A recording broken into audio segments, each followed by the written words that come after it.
My name is Brandy Wilson, and on March 12th, 2008, I had a massive heart attack.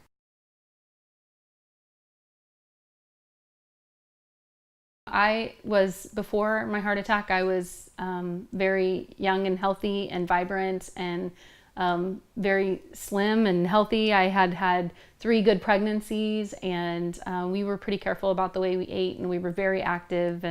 I was home with my children and had been home for just a few days after giving birth to my 3rd child, and I woke up that day and actually had been feeling better than I had been feeling the previous few days because I had been having problems with my blood pressure. I had gone back to see my OBGYN a few times, and my blood pressure was like 200 over 100, and they had given me blood pressure medication to help to bring it down.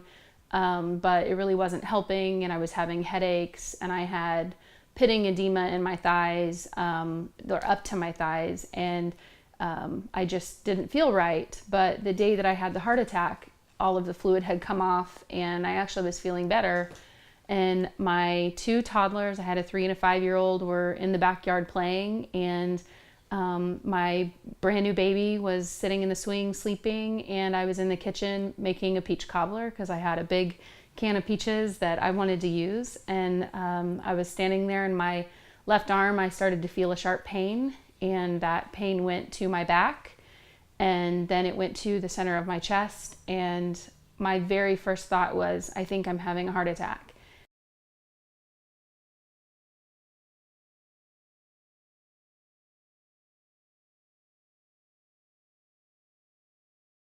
And then it started to get worse, and my left arm started to go numb, and my face started to sweat like ice, like icy water. It was really cold, and I just started to feel short of breath. And about that time, I called my husband and told him that I really felt like I was having a heart attack, and I think he heard the fear in my voice.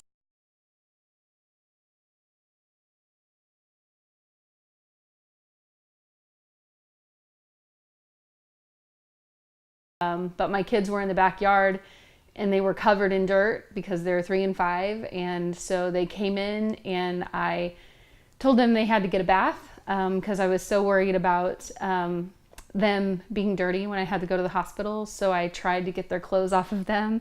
Um, and they knew something was wrong because my kids are very chattery and don't always listen to everything, at 3 and 5 years old. But at that moment, I remember them staring at me like they could see fear on my face. And I was trying to get their clothes off them, but by that time, my left arm, I could not use at all anymore. And I got their clothes halfway off them and realized that there was no way I was going to be able to get them in a bathtub.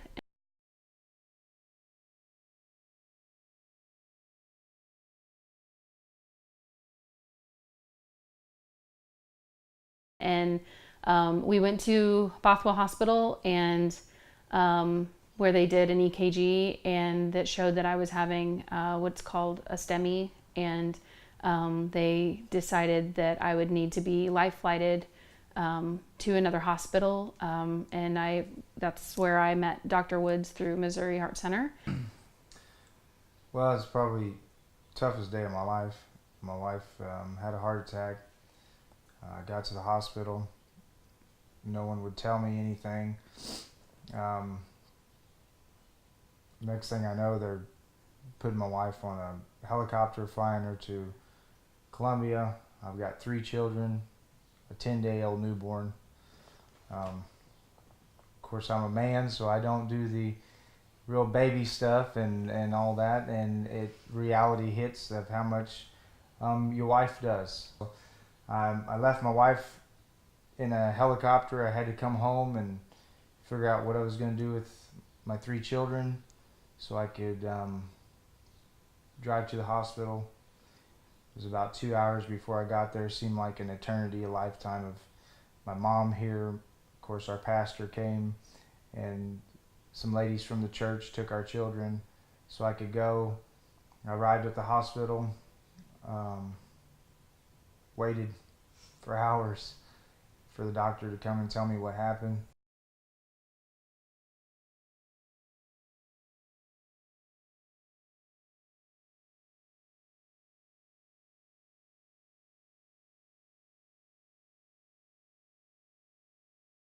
So after they took me off the table and started to take me to ICU, I started like having pink foam that came out of my mouth, and I felt like I was drowning.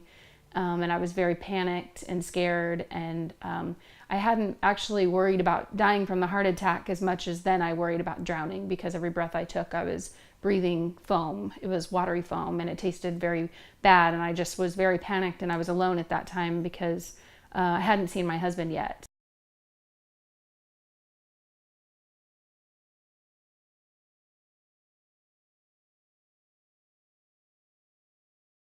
And the doctor had said that it was going to be a while before we knew how bad the damage was, and then he said at least 4 weeks before we could assess the damage, because when a heart is irritable from a heart attack, it's hard to tell how severe the damage is. I begged the doctor to let me leave because I had a brand new baby and 2 toddlers, and I needed to get home to my family.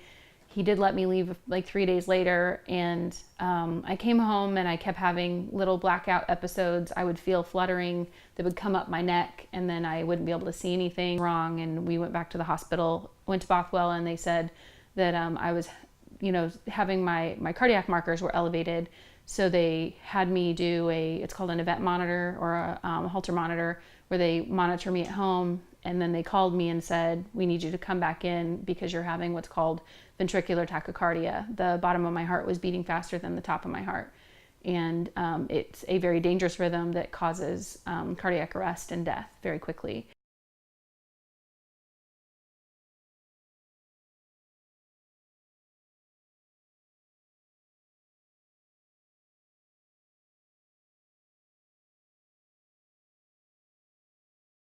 And life got a little bit better after that, just because I felt like I was a little bit more protected and not worrying so much about the rhythm. But I definitely had a rough 2 years. I was very sick for 2 years and had no energy, and went through several surgeries between the pacemaker, defibrillator, and then over the next 2 years, just getting used to taking medications and adjusting to this new life and affording this new way of life. It was definitely a big change for both of us. There's really no reason that we could understand why this had happened, and it wasn't until several weeks after I had the heart attack that we found out that our brand new little baby was born with a birth defect called craniosynostosis.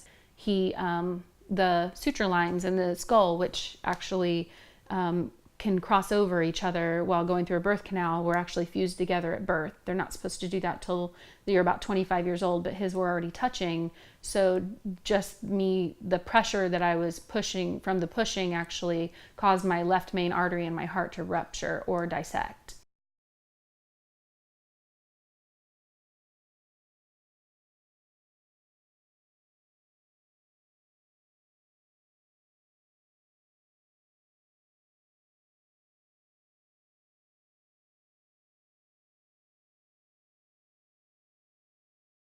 And when they went in and did the angiogram, they could see that artery had actually completely collapsed. The stents didn't hold up in the artery. And he said then that I would eventually need to have a heart transplant. And we were devastated. That was a huge blow, because we had worked so hard to get back to living our lives again.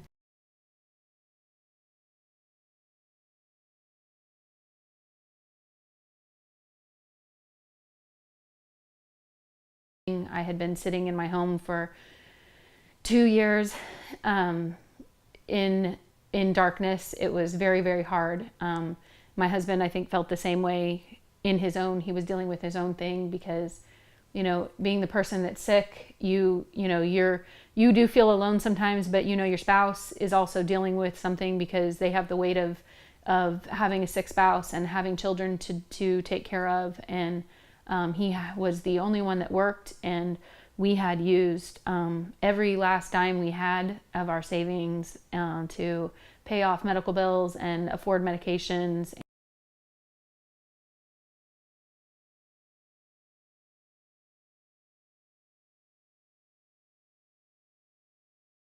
I never knew how ambitious I was until I went through all of this. I enrolled at State Fair, and with the help of Voc Rehab, was able to get started in some classes. I loved going to college, and I enjoyed it, and it gave me a new purpose in life.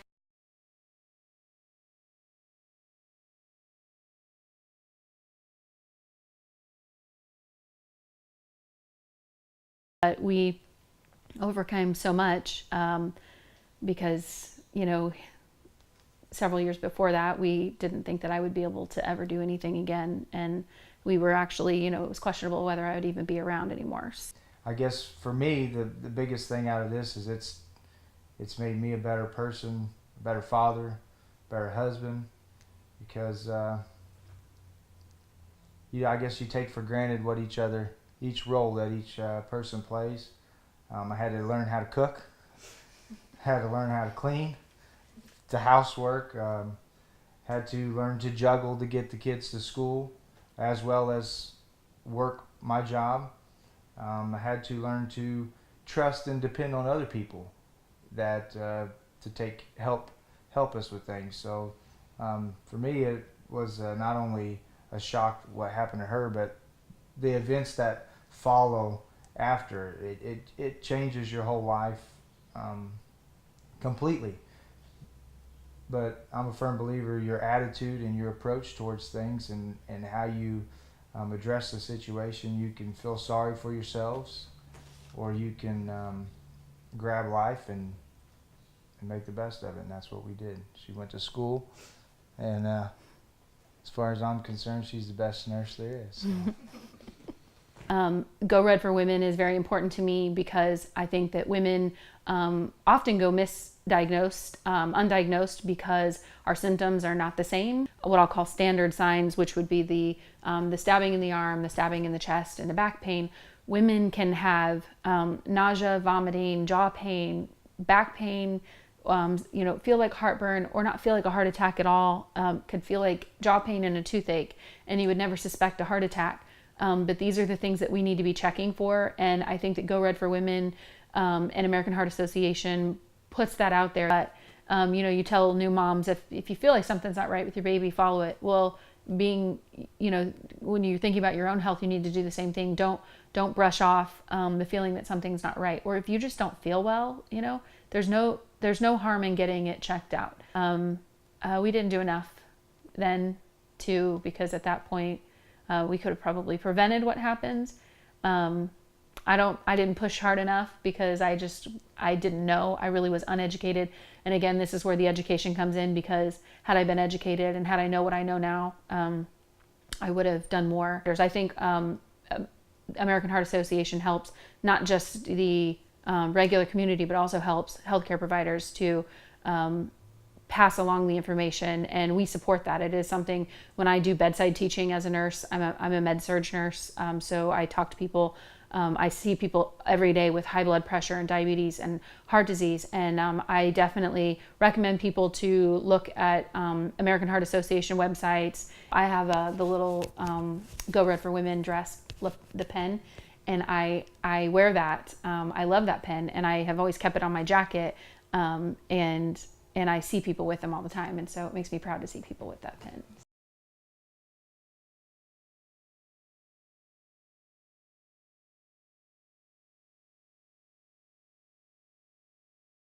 I had some testing that showed that the muscle of my left ventricle, which your left ventricle is the pump of your heart, and it also pumps blood between your lungs and the heart. So I have what's called left-sided heart failure, and but my left ventricle has no viable muscle left. So I'm not a candidate to have like a bypass open heart surgery, because there's no sense in going through that surgery and rerouting blood to a muscle that's no longer viable. So eventually, I hope the heart that I have lasts me many, many years, and then I will eventually get a heart transplant. And with American Heart Association, I firmly believe that the money is used to go towards research, and that research is going to make a difference. I actually saw somebody not too long ago that had one of the old pacemakers, the big ones, the big ones.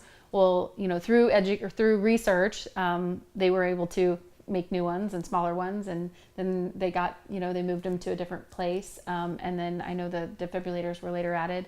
And anyways, but I feel like that with supporting a cause that you can see that the research has made a difference, and we have things in place. Like I probably wouldn't be alive today if it weren't for my ICD.